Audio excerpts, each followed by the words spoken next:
Speaker, we were really delighted to announce £429 million into new speech and language therapists, occupational therapists, educational psychologists, which will go to communities around the country, and we're working very closely with colleagues in health to ensure that there are no cold spots and every single school and child has access to that essential support.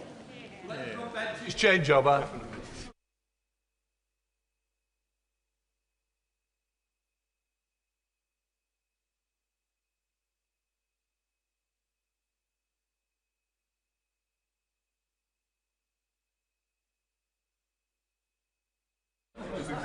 Order. Before we come to the Prime Minister, I wish to make a brief statement. The subject we're about to discuss is the utmost seriousness. Expect the discussion to be focused on the facts and the issues at hand, and not on personal attacks against individual members. While certain criticisms may be made about the government collectively, Erskine May, paragraph 21.24, makes clear that any accusations against individual members about lying or misleading the House may only be made on a substantive motion. They may not be made as part of an exchange on a statement. The House rule on this is in place to ensure that members focus on the substantive matters under discussion, and if the debate is needed on matters of individual conduct, that must be drawn in the proper terms with notice. I encourage all members to engage in respectful debate, and our constituents would expect. I therefore now come to the statement. Prime Minister Keir Starmer. Thank you, Mr. Speaker. With permission, I'd like to provide the House with information that I now have about the appointment of Peter Mandelson as our Ambassador to the United States. But, Mr. Speaker, before I go into the details, I want to be very clear with this House that while this statement will focus on the process surrounding Peter Mandelson's vetting and appointment, at the heart of this, there is also a judgment I made that was wrong. I should not have appointed Peter Mandelson. I take responsibility for that decision, and I apologise again to the victims of the paedophile Jeffrey Epstein, who were clearly failed by my decision. Mr. Speaker, last Tuesday evening, the 14th of April, I found out for the first time that on the 29th of January 2025, before Peter Mandelson took up his position as Ambassador, the Foreign Office officials granted him developed vetting clearance against the specific recommendation of the United Kingdom Security Vetting that developed vetting clearance should be denied.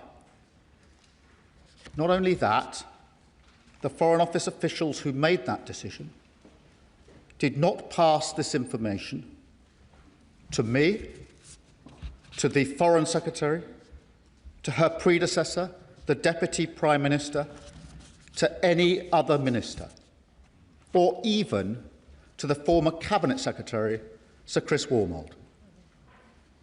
I found this staggering, and therefore last Tuesday I immediately instructed officials in Downing Street and the Cabinet Office to urgently establish the facts on my authority.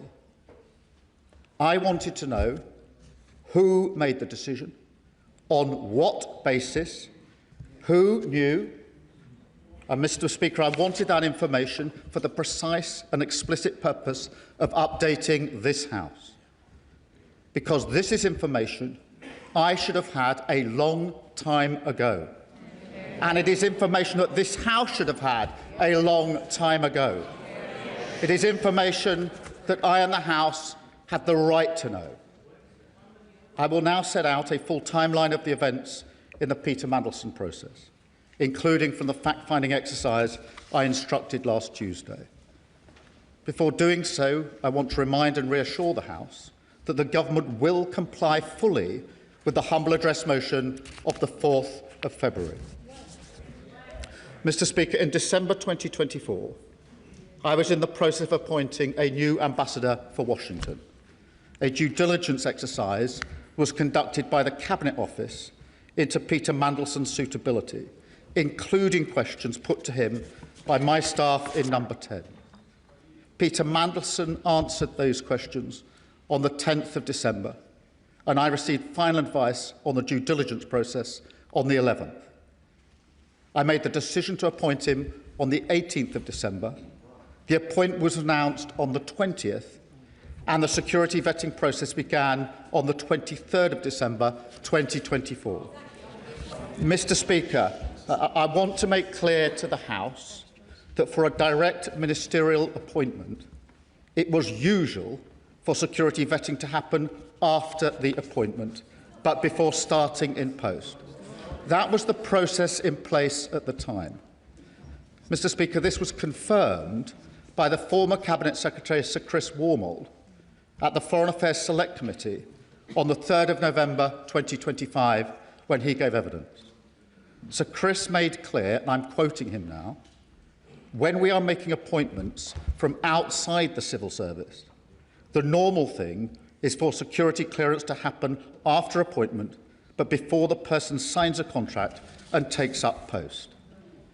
At the same hearing of the same Select Committee, the former Permanent Secretary to the Foreign Office, Sir Ollie Robbins, said, and I quote again, Peter Mandelson did not hold national security vetting when he was appointed, but, he went on, as is normally the case with external appointments to my department and the wider civil service, the appointment was made subject to obtaining security clearance. Mr. Speaker, after I sacked Peter Mandelson, I changed that process so that now an appointment cannot be announced until after security vetting is passed. Mr. Speaker, the security vetting was carried out by UK Security Vetting, UKSV, between the 23rd of December 2024 and the 28th of January 2025. UKSV conducted vetting in the normal way, collecting relevant information, as well as interviewing the applicant, in this case, on 2 occasions. Then on the 28th of January 2025, UKSV recommended to the Foreign Office that developed vetting clearance should be denied to Peter Mandelson. The following day, on the 29th of January 2025, notwithstanding the UKSV recommendation that developed vetting clearance should be denied, Foreign Office officials made the decision to grant developed vetting clearance for Peter Mandelson. To be clear, for many departments, a decision from UKSV is binding, but for the Foreign Office, the final decision on developed vetting clearance is made by Foreign Office officials, not UKSV. However, once the decision in this case came to light, the Foreign Office's power to make the final decision on developed vetting clearance was immediately suspended by my Chief Secretary last week. Mr. Speaker, I accept that the sensitive personal information provided by an individual being vetted must be protected from disclosure. If that were not the case, the integrity of the whole process would be compromised. What I do not accept is that the appointing minister cannot be told of the recommendation by UKSV. Indeed, given the seriousness of these issues and the significance of the appointment, I simply do not accept that Foreign Office officials could not have informed me of UKSV's recommendations whilst also maintaining the necessary confidentiality that vetting requires. There is no law that stops civil servants sensibly flagging UKSV recommendations while protecting detailed sensitive vetting information to allow ministers to make judgments on appointments or on explaining matters to Parliament. So let me be very clear. The recommendation in the Peter Mandelson case could and should have been shared with me before he took up his post. Mr. Speaker, let me make a second point. If I had known before he took up his post that UKSV recommendation was that developed vetting clearance should be denied, I would not have gone ahead with the appointment. Mr. Speaker, let me now move to September 2025, because events then and subsequently show with even starker clarity the opportunities missed by Foreign Office officials to make the position clear. Mr. Speaker, on September the 10th, Bloomberg reported fresh details of Mandelson's history with Epstein. And it was then clear to me that Peter Mandelson's answers to my staff in the due diligence exercise were not truthful, and I sacked him. I also changed the direct ministerial appointments process, so full due diligence is now required as standard. Where risks are identified, an interview must be taken pre-appointment to discuss any risks and conflicts of interest, and a summary of this should be provided to the appointing minister. I also made clear that public announcements should not now be made until security vetting has been completed. Mr. Speaker, in light of the revelations in September of last year, I also agreed with the then Cabinet Secretary, Sir Chris Wormold, that he would carry out a review of the appointment process in the Peter Mandelson case, including the vetting. He set out his findings and conclusions in a letter to me on the 16th of September. He advised me in that letter, and again I quote, "The evidence I have reviewed leads me to conclude that appropriate processes were followed in both the appointment and the withdrawal of the former HMA Washington." When he was asked about this, Mr. Speaker, last week, the then Cabinet Secretary was clear that when he carried out his review, the Foreign Office did not tell him about the UK SV recommendation that developed vetting clearance should be denied to Peter Mandelson. I find that astonishing.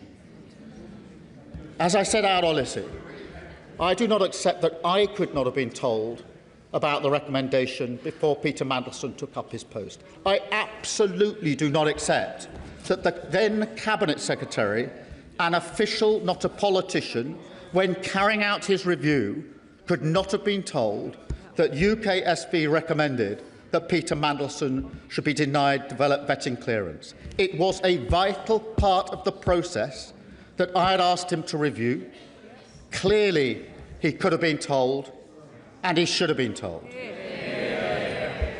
Mr. Speaker, on the same day as the then Cabinet Secretary wrote to me, so that's the 16th of September 2025, the Foreign Secretary and the then Permanent Secretary of the Foreign Office, Sir Ollie Robbins, provided a signed statement to the Foreign Affairs Select Committee.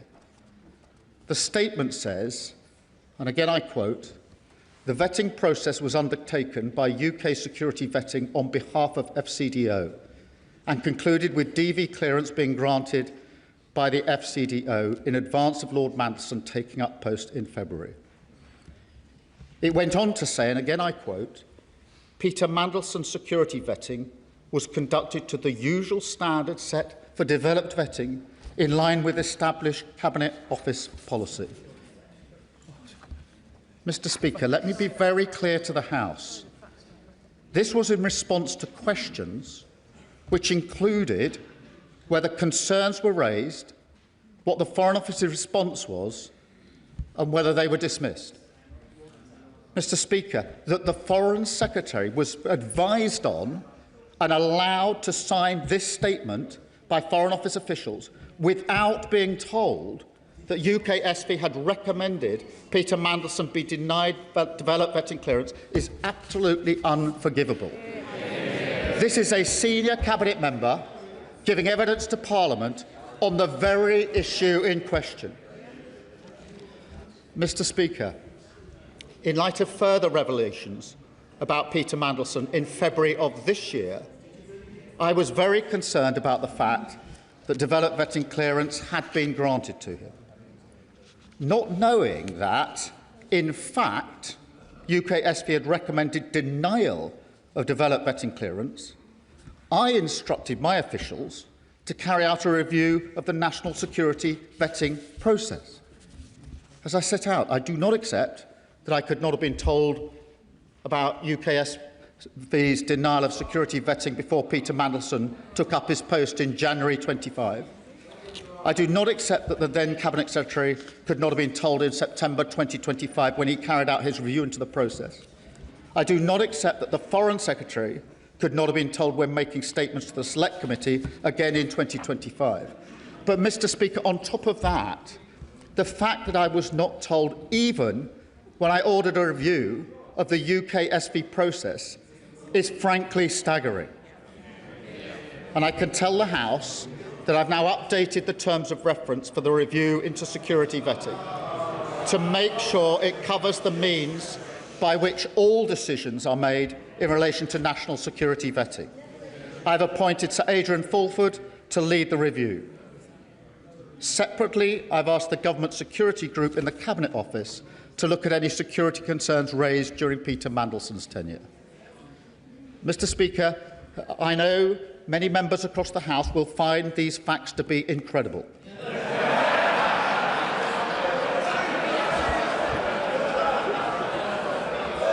To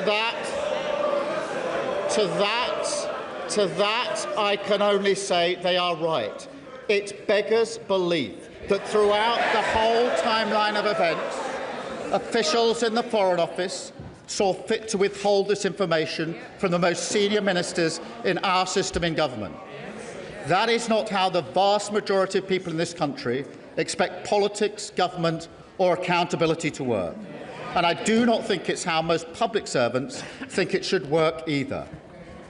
I work with hundreds of civil servants, thousands even, all of whom act with the utmost integrity, dedication and pride to serve this country, including officials from the Foreign Office who, as we speak, are doing a phenomenal job representing our national interest in a dangerous world, in Ukraine, in the Middle East and all around the world.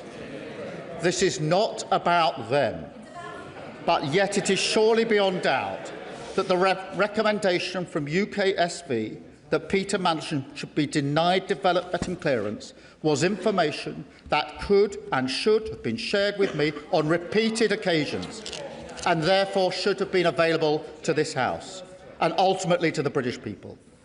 And I commend this statement to the House. Kemi Bay, not Leader of the Opposition. Thank you, Mr. Speaker. And I thank the Prime Minister for advance sight of his statement. His reputation is at stake. Everyone is watching. It is finally time for the truth. Earlier today, Mr. Speaker, Downing Street admitted that the Prime Minister inadvertently misled the House. The Prime Minister has chosen not to repeat that from the dispatch box. I will remind him that under the Ministerial Code, he has a duty to correct the record at the earliest opportunity. The Prime Minister says he only found out on Tuesday that Peter Mandelson failed the security vetting. The earliest opportunity to correct the record was Prime Minister's questions on Wednesday, almost a week ago. This is a breach of the Ministerial Code.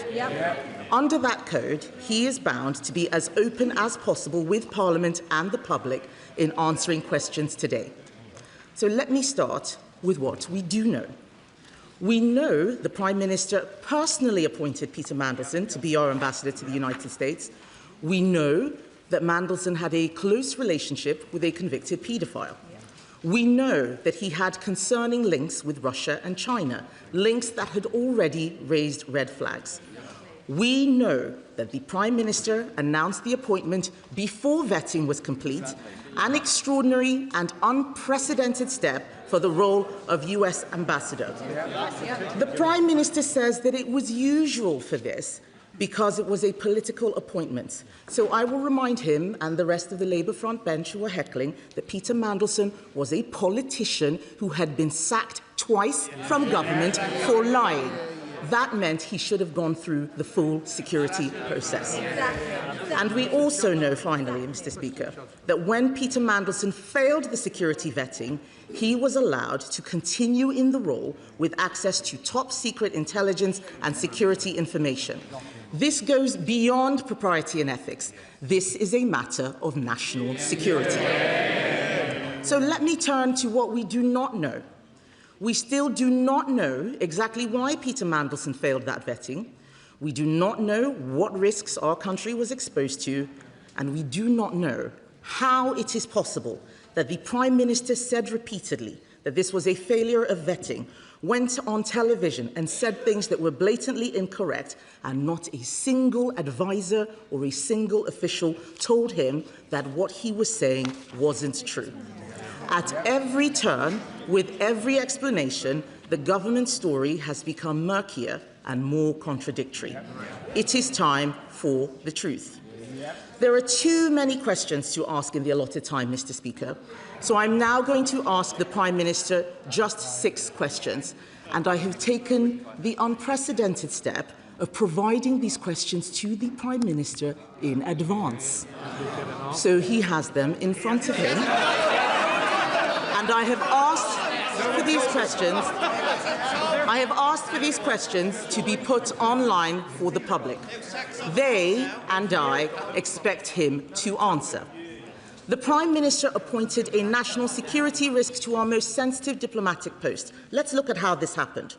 The Right Honourable Gentleman told me at PMQs in September 2025 that full due process was followed in this appointment. We now know that in November 2024, Lord Case, the then Cabinet Secretary, told him this process required security vetting to be done before the appointment. He did not mention any of what Lord Case said in his statement earlier. So, first question, does the Prime Minister accept that when he said on the floor of the House that full due process was followed, this was not true? Secondly, on the 11th of September last year, journalists asked his Director of Communications if it was true that Mandelson had failed security vetting. These allegations were on the front page of a national newspaper, and yet Number 10 did not deny the story. Why? 3. Will the Prime Minister repeat from the dispatch box his words last week that no one in Number 10 was aware before Tuesday that Mandelson had failed his vetting? The Prime Minister says he's furious that he wasn't told the recommendations of the vetting. Yet on the 16th of September, a Foreign Office Minister told Parliament, and I quote, "The national security vetting process is rightly independent of ministers who are not informed of any findings other than the final outcome." This was the government's stated process. So why is the Prime Minister so furious that it was followed? On the 4th of February 2026, the Prime Minister, 5th question, Mr. Speaker, on the 4th of February 2026, the Prime Minister told me from the dispatch box that the security vetting he had received had revealed Mandelson's relationship with Epstein. How could he say that if he had not seen the security vetting? And finally, Mr. Speaker, Sistema is a Russian defense company closely linked to the Kremlin and Vladimir Putin's war machine. Was the Prime Minister aware before the appointment that Peter Mandelson had remained a director of that company long after Russia's invasion of Crimea? Mr. Speaker, everyone makes mistakes. It is how you face up to those mistakes that shows the character of a leader. Instead of taking responsibility for the decisions he made, the Prime Minister has thrown his staff and his officials under the bus. This is a man who once said, "I will carry the can for the mistakes of any organisation I lead." Instead, he has sacked his Cabinet Secretary. He has sacked his Director of Communications. He has sacked his Chief of Staff. And he has now sacked the Permanent Secretary of the Foreign Office. All of these people fired for a decision he made. The Right Honourable Gentleman's defence is that he, a former Director of Public Prosecutions, is so lacking in curiosity that he chose to ask no questions about the vetting process. He asked no questions about Mandelson's relationship with Epstein. He asked no questions about the security risk Mandelson posed. Apparently, he didn't even speak to Peter Mandelson before his appointment. It doesn't appear that he asked any questions at all. Why? Because he didn't want to know. He had taken the risk. He had chosen his man. Whitehall had to follow. It is the duty of the Prime Minister to ensure he is telling the truth. Or does the Ministerial Code not apply to him? I'm only holding the Prime Minister to the same standard to which he held others. On the 26th of January 2022, the Right Honourable Gentleman said to a previous Prime Minister at this dispatch box, if he misled the House, he must resign. Does he stand by those words, or is there one rule for him and another for everyone else? Mr. Speaker, let me respond to those points.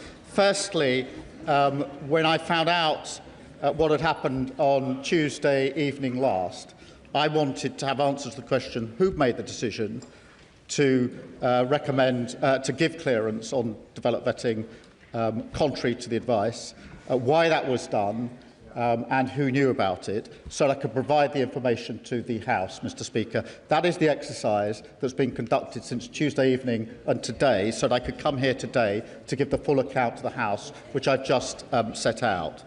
Mr. Speaker, she asked me about developed vetting security clearance after the appointment. I set out that wasn't me saying that. I read out the evidence of the former Permanent Secretary about that and the former Cabinet Secretary in relation to that. And I think the quotes that I've given to the House are clear enough in relation to that. She also asks why Peter Mandelson failed. Mr. Speaker, it's important to make a distinction between the information provided to the review and the recommendation. The information in the review must be protected and has been protected, because otherwise the integrity of the entire system would fall away. But the recommendation doesn't need to be protected and should not have been protected. Mr. Speaker, in relation to her questions, in relation to the answer about full due process, that was the information that I had, that I put before the House, and it was confirmed to be by Sir Chris Wormold, because in September I asked him to conduct a review of the process to assure me that the process was correctly carried out. He did that and wrote to me on the 16th of September, giving me that his conclusions. In relation, Mr. Speaker, to reports in the media, Number 10 was repeatedly asked about the facts surrounding Peter Mandelson's clearance and was assured that the proper process was followed in that case. Mr. Speaker, in relation to those in Number 10, let me give the answer. Nobody in Number 10 was informed about UKSV's recommendation. Mr. Speaker, just to be clear and for the record, the Cabinet Office Permanent Secretary did receive information recently and then sought the necessary and legal advice. Once those checks were completed by the Cabinet Office Permanent Secretary, I was told, that is in the last 2 weeks or so, that was entirely the right procedure, to get the legal advice and then to bring it to my attention at the first opportunity. It was the right procedure that was followed by my officials in the last few weeks. Mr. Speaker, in relation to why I was furious about the process, for the very reason, Mr. Speaker, I strongly believe I should have been given this information at the very outset. I strongly believe there were repeated times when I should have been told. I should have been told on appointment. I should have been told when Peter Mandelson was sacked. The Cabinet Secretary should have been told when he reviewed the process. The Foreign Secretary should have been told before she was asked to sign a statement to the Select Committee. And I should have been told when I ordered a review of vetting, Mr. Speaker. In relation to the point she makes about what I said in February in answer to a question of hers, I make it very clear, Mr. Speaker, I had not seen the security vetting file. I did not know that UKSV... The question asked me about vetting. I knew about the due diligence, and that's why I put before the House what I knew about the due diligence in relation to Epstein. The question asked me about vetting, and I knew what the due diligence has said, and therefore I told the House what the due diligence has said. I didn't tell them what security vetting had said because I hadn't seen the file in relation to that. Mr. Speaker, in relation to the particular details in relation to Peter Mandelson, I acted on all of the information that I had available to me. The simple fact of the matter is I should have had more information. I didn't have that information. The House should have had that information, and I've now set it out in full to the House. Chair of the Foreign Affairs Select Committee, Dame Emily Thornbury. Thank you very much, Mr. Speaker. The truth is that my committee did ask. We asked on the record, and we got a partial truth that could hardly be the whole truth. But we are on record as asking the very questions that hecklers on the other side say should have been asked. And the answers are there on the record to see just what we got when we did ask. Exactly. Mr. Speaker, may I just turn to my question? A month before Mandelson's appointment was announced, the then Cabinet Secretary advised that the necessary security clearance should be acquired before confirming a political appointment. That doesn't seem to have been the usual practice. I'm glad that it's changed because it was clearly abused. Because what happened was that somebody, probably Peter Mandelson himself, leaked to the press his appointment as US ambassador, effectively bouncing the government into confirming it. But then when the confirmation did come forward about his appointment, it did not make clear that it was subject to vetting in either the offer letter to Peter Mandelson or in the government's press release. I'm afraid to say, doesn't this look like, for certain members of the Prime Minister's team, getting Peter Mandelson the job was a priority that overrode everything else, and that security considerations were very much second order? Prime Minister. Well, can I thank her for her question? Her committee did ask relevant questions, and that's why I have indicated that it was unforgivable that the Foreign Secretary was asked to sign a statement in response to those very questions without being told about the recommendation. The questions were asked. She was advised and asked to sign a statement without being told the relevant information, and that is unforgivable. As for the appointment before developed vetting, I've changed that process now so that it can never happen again, and she heard me quote the evidence of the former Cabinet Secretary and the former Permanent Secretary in relation to that. Mr. Speaker, can I just deal with the third point she makes? And that is that somehow the Downing Street's wish to appoint Peter Mandelson overrode security concerns. Mr. Speaker, let me be very clear. If I had been told that Peter Mandelson or anybody else had failed security, had not been given clearance on security vetting, I would not have appointed them. A deliberate decision was taken to withhold that material from me.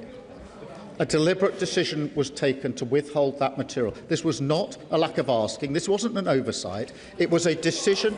It was a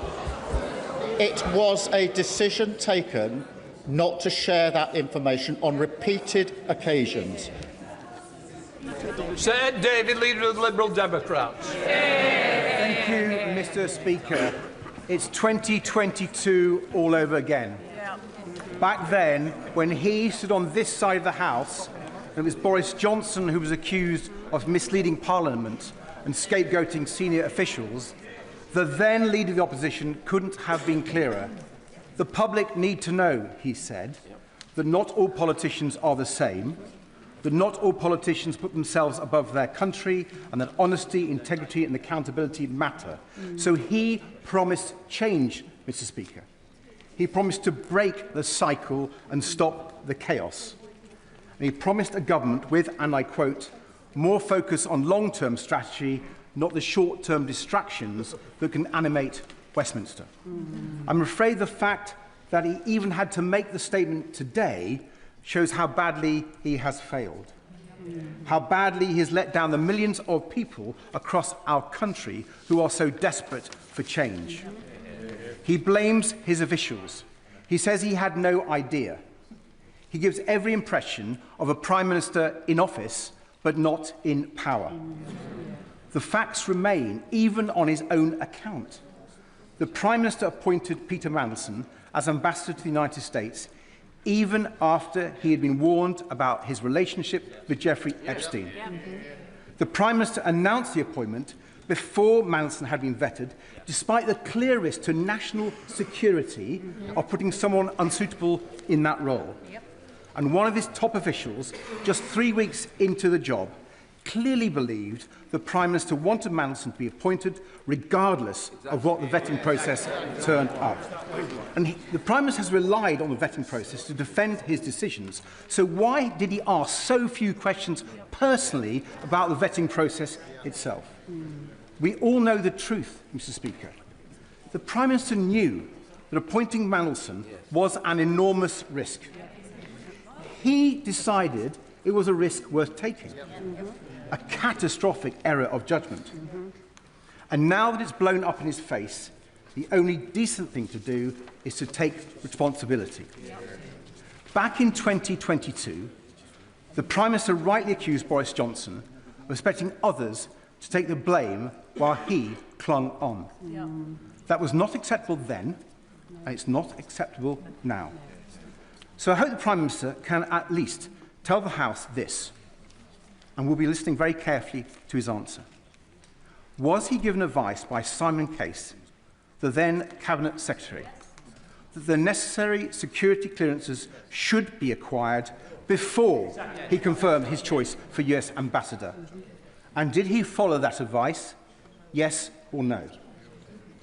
Mr. Speaker, after the years of chaos under the Conservatives, we needed a government focused on the interests of the people, the cost of living crisis, the health and care crisis, our national security. We needed a government of honesty, integrity and accountability. So will the Prime Minister finally accept that the only way he can help to deliver that is to resign? Prime Minister. Mr. Speaker, I set out in my statement the full facts. And in September, when the Bloomberg emails came to light, I asked the Cabinet to review the process, then Cabinet Secretary to review the process. He told me the process was as it should have been. And as soon as the information about security vetting came to light last Tuesday, I asked for the facts to be established so I could update Parliament. He asks me about the announcement before developed vetting. He's heard the evidence that I've given to the House from the former Cabinet Secretary and from the former Permanent Secretary. In relation to the advice from Simon Case, Mr. Speaker, when I asked the former Cabinet Secretary to review the process after September 25, he specifically addressed whether the process had been followed by referencing the Simon Case letter and assured me that the process was the right process to have followed. So in answer to his question, that was specifically looked at by Sir Chris Wormold in the review that was conducted in September of last year.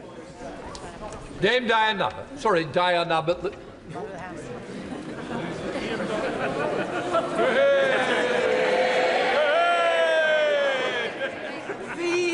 Prime Minister has gone on at considerable length about process and procedure. But ordinary people don't really care about process and procedure. They want transparency and they want to know that they can have confidence in the words of elected politicians, like all of us in this chamber. On the question of Peter Mandelson, it was in the 90s that Peter Mandelson had to resign from the Cabinet for the first time because of his dealings with the millionaire Geoffrey Robinson. It was a few years later he had to resign from the Cabinet for the second time because of his relationships with the billionaire Hinduja family. Peter Mandelson has a history.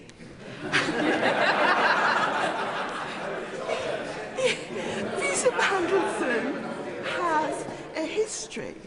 And what this House wants to know is why, knowing Peter Mandelson's history, going back now 30 years, and given what has been known, it's one thing to say, as he insists on saying, nobody told me. Nobody told me anything. Nobody told me. The question is, why didn't the Prime Minister ask?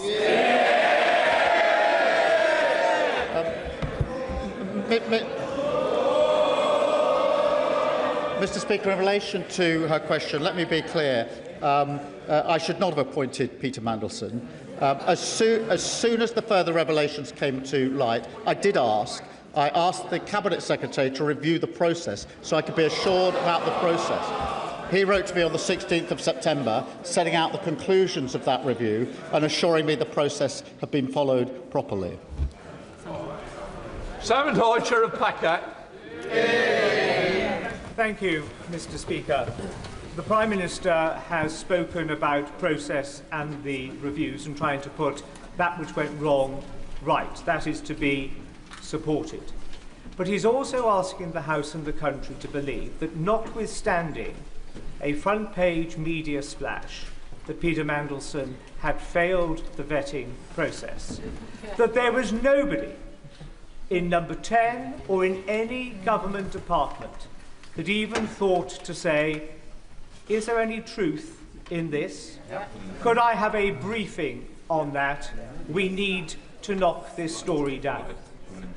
If nobody asked, that is the shameful thing. And if nobody asked, does it not say to the Prime Minister that the operation of his government, which seems to be process, strategy, review, never my fault, is not sustainable and is not welcomed by the country at large? In answer to his question, the FCDA was repeatedly asked, in light of inquiries. The same answer came back because a clear decision had been taken that this information was not going to be disclosed. And it wasn't disclosed to me, let alone to anybody else. So yes, repeatedly the FCDA was asked, the same answer came back as the answer that was given to me. The decision was that I wasn't to know and nobody else was to know. That was wrong. John MacDonald. Can I say that on this side of the House, at least, to my honourable friend, many will appreciate his apology today. But many of us will remain bewildered still why that appointment took place, despite the warnings that many of us gave him. And isn't the reality this, that when he sought to realise his ambition to become leader of the Labour Party, with very little base within the party, he became dependent on McSweeney and Mandelson and Labour together to organise, fund his election. And that when he became Prime Minister, the reward for McSweeney was control of Number 10, and for Mandelson, the highest diplomatic office. And the message, the unspoken message to civil servants was, what Mandelson wants, Mandelson gets. This has damaged the party that I've been a member of for 50 years. I urge him to take steps to clear this toxic culture out of our party and take the first step by having an independent inquiry into Labour together. Prime Minister. Mr. Speaker, can I just deal with what's at the heart of that question in relation to an unspoken message to civil servants? I don't accept that, Mr. Speaker. It is simply not good enough on a question of national security where clearance, the recommendation is clearance be denied, for anyone, particularly senior civil servants, to do anything other than provide me with the relevant information, and that is what should have happened in this case. Sir Jeremy Wright. Very much, Mr. Speaker. The Prime Minister has been very clear about his view of the urgency of his response since he learned of this vetting information. So I want to ask him about the events of last week. He will know that the Intelligence and Security Committee asked for any information relevant to vetting to be supplied to it in the first tranche of information we were to consider. We didn't receive anything about vetting at that time. The Prime Minister has told us now that on Tuesday evening he became aware of the information he has set out. But the Intelligence and Security Committee was not told about the existence of that information. Information the Prime Minister must have recognised was within the terms of the humble address and would need to be supplied to the ISC. We were not told by his officials about the existence of that information until Thursday, after it had been published its existence had been published in the Guardian newspaper. So I'm bound to ask the Prime Minister this. If that information's existence had not been disclosed by the press, would we have been told about it? And if so, why did the ISC have to learn of its existence from the Guardian and not from the government? Prime Minister. Thank you for his question, and the answer is yes, it would have been provided to the committee, and I think, as he acknowledged, it has now been provided to the committee. The reason for the delay is, on Tuesday night, I found out simply that the recommendation had been made to deny clearance, and yet clearance had been given. I wanted to understand who gave that clearance, on what basis, and who knew about it, so I could update the House and obviously make the information available to the committee. And that's what I asked on Tuesday night my officials urgently to do, so that the full picture could have been put before both the House and the committee, and I'll make sure that the full picture is put before the committee. Alistair Strapper. Thank you, Mr. Speaker. Many of my constituents are rightly appalled that someone who betrayed not just our country but every single victim of Jeffrey Epstein was able to serve in such a prestigious position. Whatever the judgment in the security vetting file, that decision to appoint him was wrong, and I welcome the Prime Minister's owning an apology for that moment. But many of my constituents are also rightly concerned to learn that not a single democratically elected official in government was informed about that decision. Given this, what undertakings is the Prime Minister instigating right across government to ensure that in the future it's our democratic decision makers who are putting the full picture for these crucial judgments? Prime Minister. Can I thank him? And Mr. Speaker, that is precisely why I've asked for the entire developed vetting process to be reviewed by Sir Adrian Fulford, and I've made it absolutely clear to this House and to the civil service that my strong view is that the information that was not provided to me could have been provided and should have been provided. Umbrella. Thank you, Mr. Speaker. The Prime Minister wants us to focus on process and not his judgment. But this entire episode is the direct result of his decision to make a direct appointment to one of the most senior roles in the FCDO of somebody who was wholly inappropriate for the role. So can the Prime Minister at least confirm to the House that this was a singular error of judgment and that his number 10 operation has not proposed political appointee for any other senior role in the FCDO? Prime Minister. In relation to the decision, yes, it was my decision. It was an error of judgment, and that's why I've apologised to the victims of Epstein. I've done it again today, and right to do so. In relation to the second point of his question, whether any other political appointments, I will have to just check on that and get back to him, because I'm not. There are very many appointments made. There are very many appointments made to senior positions, and I will just check that for him. Mr. Speaker, the House and the public understand the importance of independent security vetting and why sensitive personal information must be protected, but they are also shocked that decisions of such significance could be taken without the knowledge of the Prime Minister. I have worked closely with the Prime Minister and know how seriously he takes national security and accountability to this House. So can the Prime Minister set out what steps he will take to remove any ambiguity, so where there are serious concerns, those risks are flagged to ministers, ensuring that accountability to this House and to the country is always upheld? Prime Minister. I thank her for her question, Mr. Speaker. That is why last week the Chief Secretary removed suspended the power of the FCDO to make a recommendation or to take a decision contrary to the recommendation of UK SV. Sir David Deft. Mr. Speaker, the Prime Minister has twice rebuffed first the Leader of the Opposition, then the Leader of the Liberal Democrats, when they said that the then Cabinet Secretary's advice to the Prime Minister was to get the clearance before the announcement. So I'm going to read in one sentence from a document entitled Options for HMA Washington from the Cabinet Secretary of the day to him personally.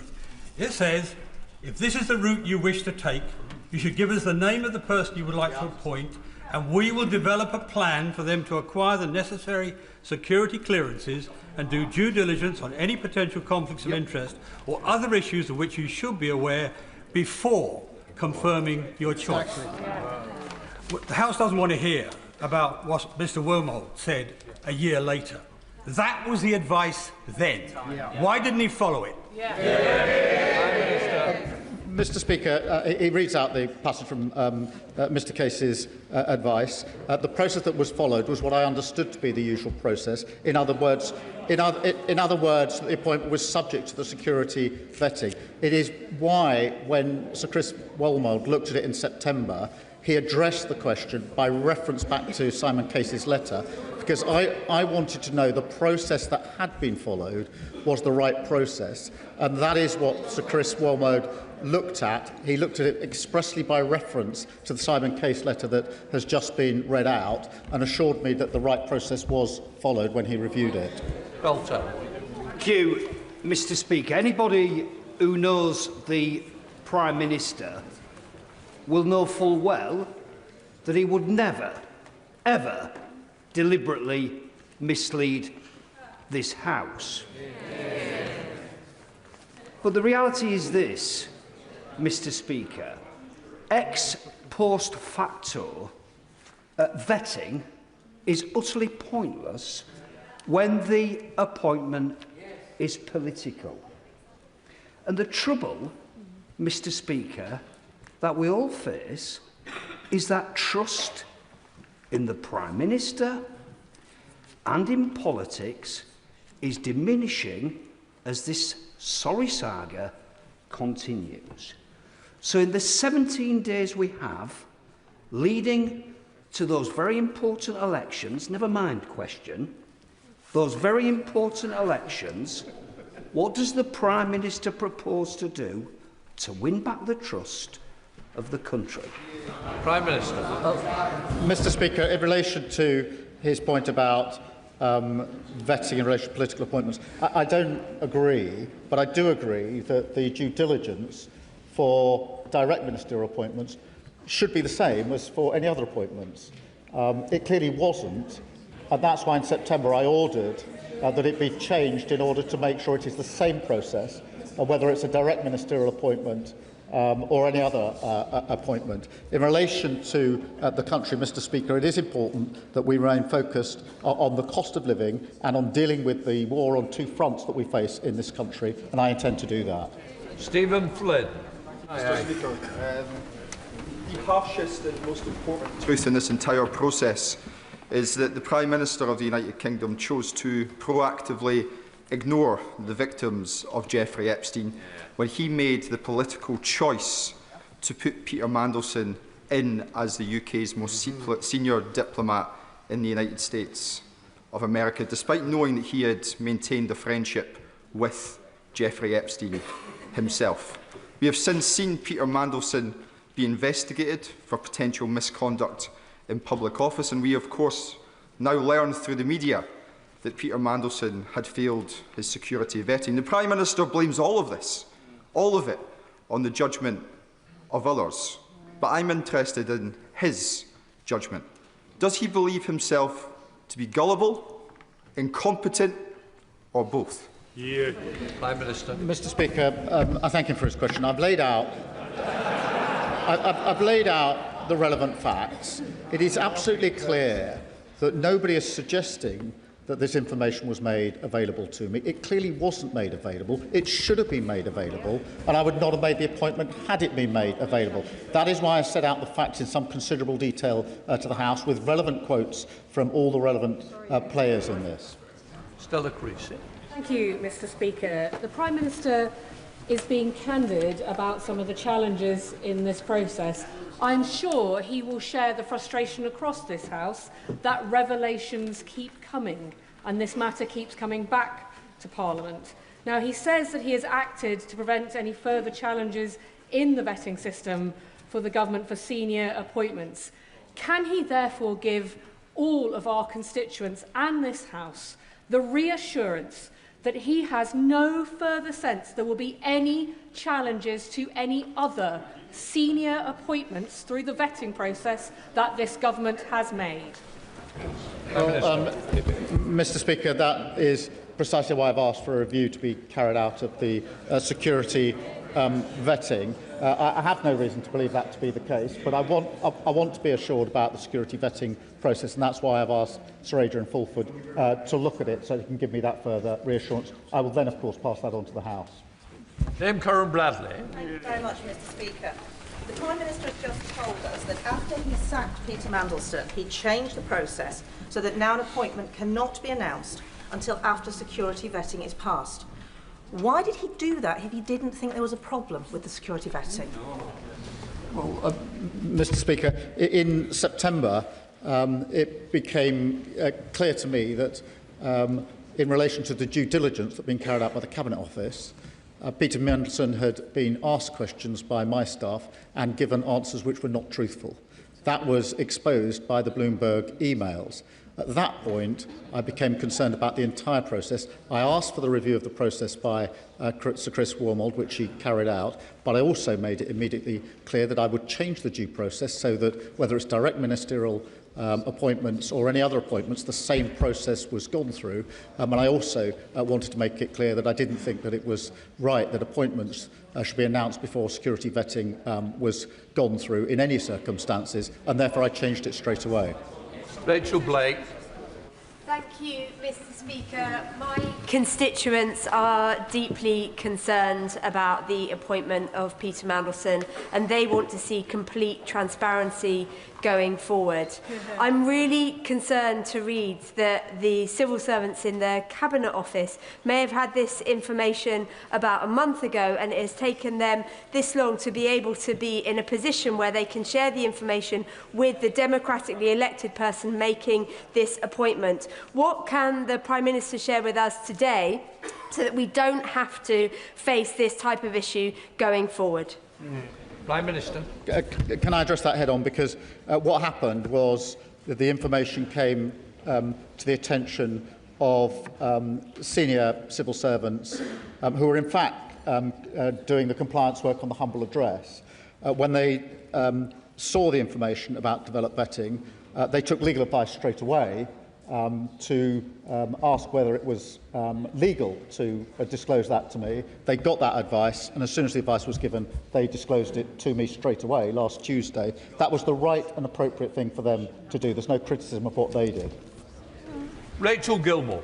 Thank you, Mr. Speaker. We know that last September, MI6's finding that Mandelson's compromising business interests was accurate. I mentioned it myself on September the 15th in 2025. He failed his security vetting. We also know the former Cabinet Secretary advised the Prime Minister to carry out security clearance for Mandelson before his appointment. It was reported in the Times yesterday that Mandelson was given strap, very, very highest security vetting, well beyond DV, despite being failed for DV. It is likely that the Americans will have serious questions about what secrets of theirs a compromised British ambassador might have accessed. Despite all this, we also know that the PM and Number 10 were utterly determined to appoint Mandelson as ambassador to DC, come hell or high water. My question is why? Prime Minister. Can I assure her that I have ordered a review of any national security issues arising in relation to what I found out last Tuesday, and I'll obviously update the House when that review is complete. Dr. Rupa Hutt. Thank you, Mr. Speaker. And I also thank the Prime Minister for his heartfelt statement. And, if we're judging parties on actions, not words, for reviving the post of anti-corruption czar. It was vacant for 3 of his predecessors, years and years, starting with Boris Johnson's lockdown breaches. So can I ask the Prime Minister, now that we have the heavyweight Margaret Hodge in post, what plans does he have for this broader policy area? Well, I'm sure that Margaret Hodge will do a very good job in that role, as she's done in so many other roles previously. Sir Julian Lewis. Who first suggested to the Prime Minister that Mandelson should be appointed as our ambassador to the United States, or was it just his own idea? Did it never cross his mind that Mandelson was at risk of failing the vetting process? And before sacking Oliver Robbins last week, Did the Prime Minister ask him why he overruled the verdict of the security vetters, and if so, what was his explanation? I did ask him, and I didn't accept his explanation. That's why I sacked him. Rachel Musk. Thank you, Mr. Speaker. At the beginning of February, in February 2026, we learnt that Peter Mandelson had shared highly sensitive government information with Jeffrey Epstein from the former Prime Minister Gordon Brown.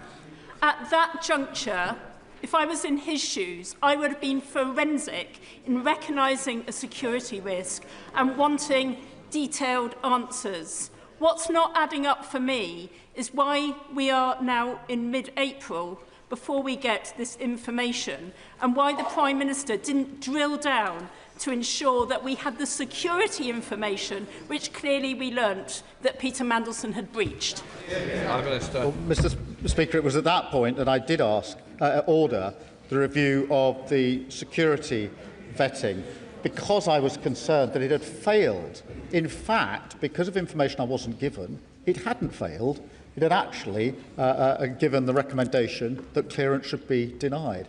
The fact that when I ordered a review of UKSV, senior officials in the Foreign Office didn't at that stage, if at no other stage, bring to my attention the information they hadn't told me is astonishing, because I was ordering a review of the process, which